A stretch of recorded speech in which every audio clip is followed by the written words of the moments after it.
How's it going, everybody? My name is Derek, and this is Sneakers and Spirits.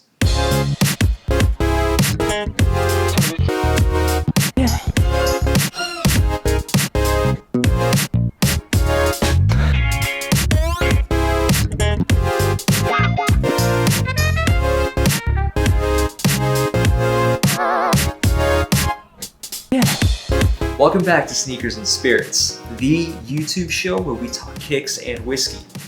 This is episode number 6, and it is for all of you chocolate lovers out there. In this episode, we are opening up and trying out a bottle of chocolate whiskey. Now, I'm not usually one for flavored whiskeys. I believe that a lot of the times, the flavor aspect of things really tends to overpower the whiskey aspect of the drink. But a couple weeks ago, I received an email from Bevmo saying that they had Ballotin Original Chocolate Whiskey available for sale. Now, Ballotin Chocolate Whiskey is not new. It's been around since 2015, I believe, but it only recently made its way here to California. I want to say last year, 2018. So I figured, why not check it out? The reviews on it were fairly good. People are liking how it tastes. Why not grab a bottle, taste it, and ultimately report the findings to all of you? So let's not beat around the bush any longer. Let's get straight to it. Flavored whiskey tends to have a less than stellar reputation. Whether cinnamon, honey, or peanut butter, opinions seem to always be iffy. But chocolate? Now, chocolate is a different thing. Chocolate is practically universally loved and has been for so long. So, maybe, just maybe, chocolate is the key. And perhaps all we had to do all along was listen to Ballotin. Named after traditional Belgian chocolate boxes, the Ballotin line was started in 2015 by Louisville, Kentucky company Saloon Spirits.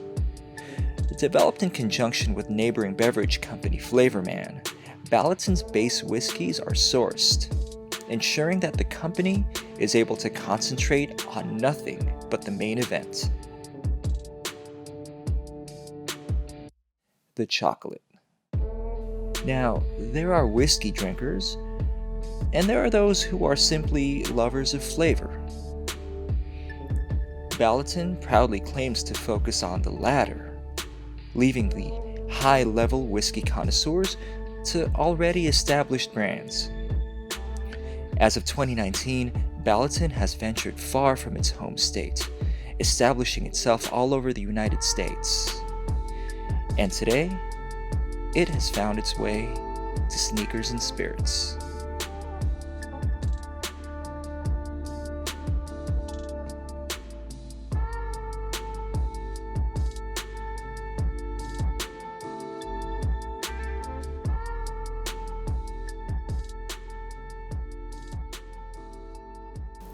Alright, here we have Ballotin Original Chocolate Whiskey, 60 proof, 30% alcohol by volume, a blend of craft chocolate and fine whiskey. This is, I believe, one of 5 blends from this series from Ballotin. The other 4 being, let me see if I can remember all of them. You've got Bourbon Ball, which I believe is a blend of chocolate and buttercream. You've got Chocolate Mint, which is pretty self-explanatory. Caramel Turtle, and I believe that is chocolate and pecans maybe. And chocolate, something with cherries in it, I forget, but I distinctly remember it's sort of a white color on it. I would compare it to the look of it to something like Bailey's or something like that. This particular blend was released here in California, was made available here in California sometime last year, if I'm not mistaken, but I've never seen it before locally. So when I did see it, I did have to try it. Again, as I mentioned in the intro, I'm not usually one for flavored whiskeys, but the reviews on it were pretty good, so I had to give it a shot. Let's take a look at the description here. These distinctive whiskey and chocolate pairings complement and elevate any occasion. Ballotin Chocolate Whiskey is deliciously smooth, with rich flavors of chocolate fudge mingling with the oak and vanilla undertones of the whiskey. Let's see if that is true. Because one of the things I've noticed about these flavored whiskeys is that they seem to lean more towards the flavor rather than on the whiskey aspect of the drink. Now the color on the whiskey here, this dark brown, which is, admittedly part of it is due to the added caramel color, and it makes me predict a sort of nutty, toasty, dark chocolate flavor as opposed to a very sweet milk chocolate that is overpowering. And we'll see if that's true. Presentation-wise, it's very simple. I like it. I like kind of the newspaper styling on here. It goes very well with the shape of the bottle. It's very distinctive. It goes well. The coloring on the background there goes really well with the color of the whiskey itself. There's a distinctive wood grain that tops off the cork, which again is a nice contrast to the deep brown of the liquid contained in here. And of course, you've got this little sticker to let you know right off the bat what it is you are tasting, which one of the 5 releases this is. Again, with the marketing aspect of this, I know part of it is artificial coloring, but you have to present your product in a way that is reflective of the taste. And if it is indeed reflective of the taste, then we should be in for something really nice here. This nice cola type color. So without further ado, let's get right to it. Let's uncork this.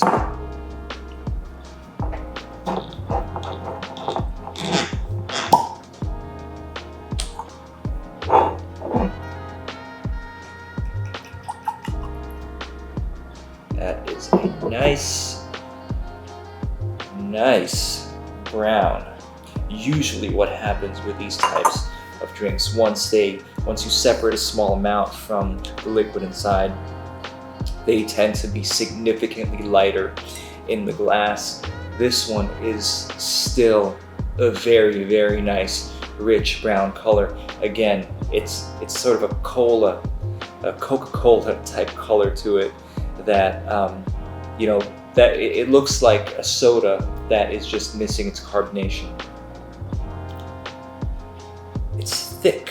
That is, you can see you can see the alcohol on the sides there. It's the viscosity on it is remarkable.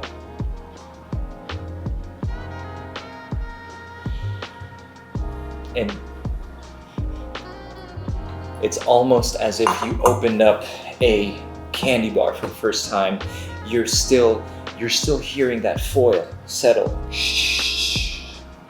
That initial whiff of the chocolate is what you get. Of that chocolate bar is what you get with the smell on the whiskey here. There is a caramel aspect to it as well, so it's not just the color. It's not overpowering, but again, I go back to that cola reference. You get that smell, and it's as if the only thing that's missing from the cola experience is the cool temperature that you feel, as if the cola came straight out of the refrigerator, and you feel it on your face as you do this. That smell you get goes very well with that experience. There's a nuttiness to it.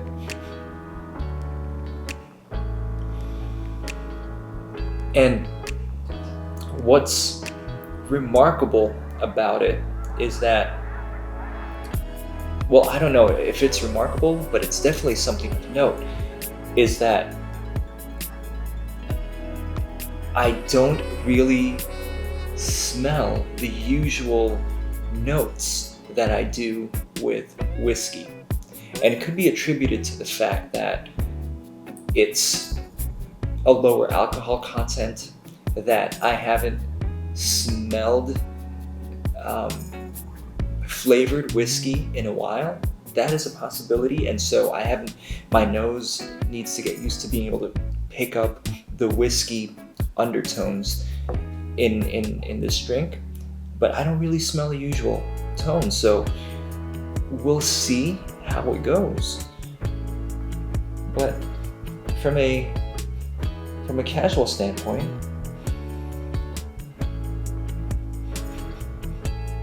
it does smell good. I mean, you can make a scented candle out of this, I think.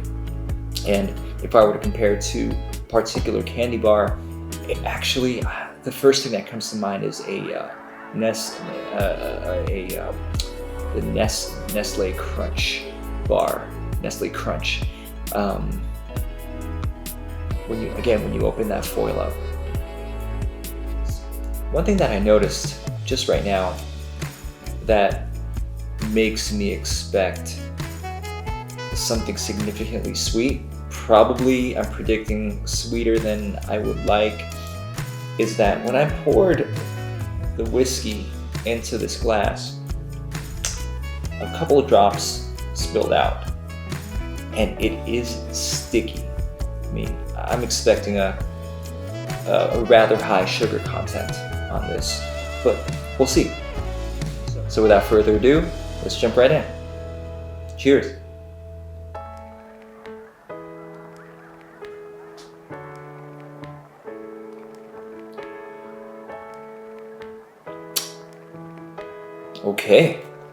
Okay, all right. That is rather good, actually. It's not as sweet as I expected it to be. It's pleasant. It is very, very pleasant. Good Lord, that's pretty good.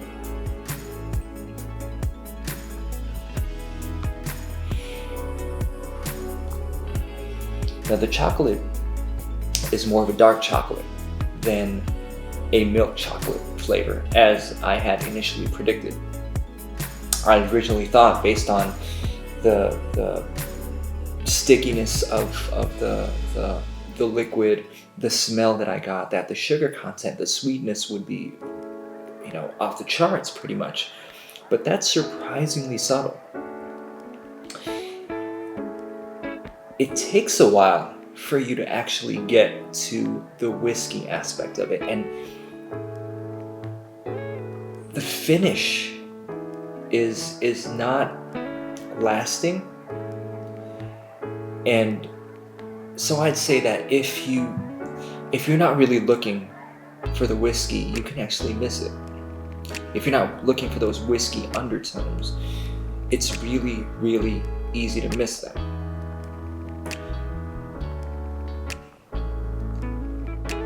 So in the beginning, you get sort of a 50 to 60% chocolate, dark chocolate, and vanilla.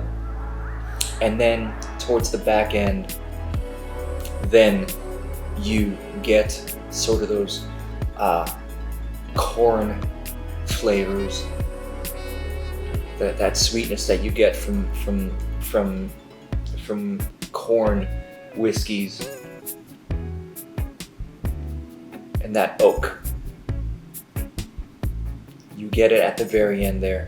And then as soon as you get it, it's gone. That's interesting. Now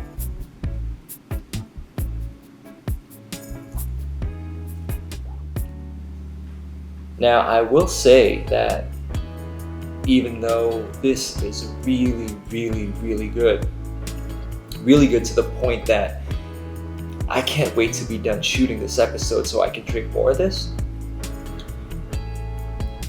because of the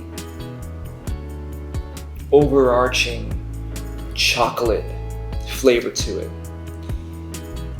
the whiskey aspect of it does, as is the case with most flavored whiskeys, the whiskey aspect does tend to get overpowered.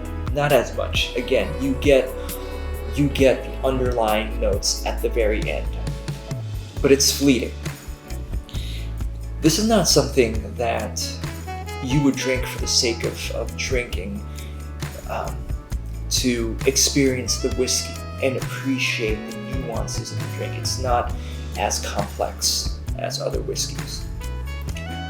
You get a lot of chocolate and a little bit of whiskey nuance, I would say.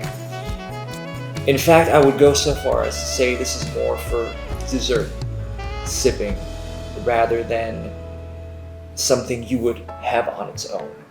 This is something to refresh you after a meal, and there's nothing wrong with that. It's not complex, but I think a lot more people would like it, and it's good. It's something you want to keep coming back to. But it's not, the experience, in my opinion, is not as rich as pure, unadulterated whiskeys. To give you a car analogy, this is a really, really solidly built Honda Civic, which is really good. Everybody loves it. It's comfortable. It's nice. It's convenient. It's for the masses. Well, masses who are, in this case, over 21. But it's not a performance vehicle. It doesn't really specialize. There's not that much precision engineering to it. And that's how I see this. You bring this to any party, I guarantee you, people are going to be taking this name down and looking for it at their local liquor shop. But you take something like, I don't know, even one of my favorites, Compass Box,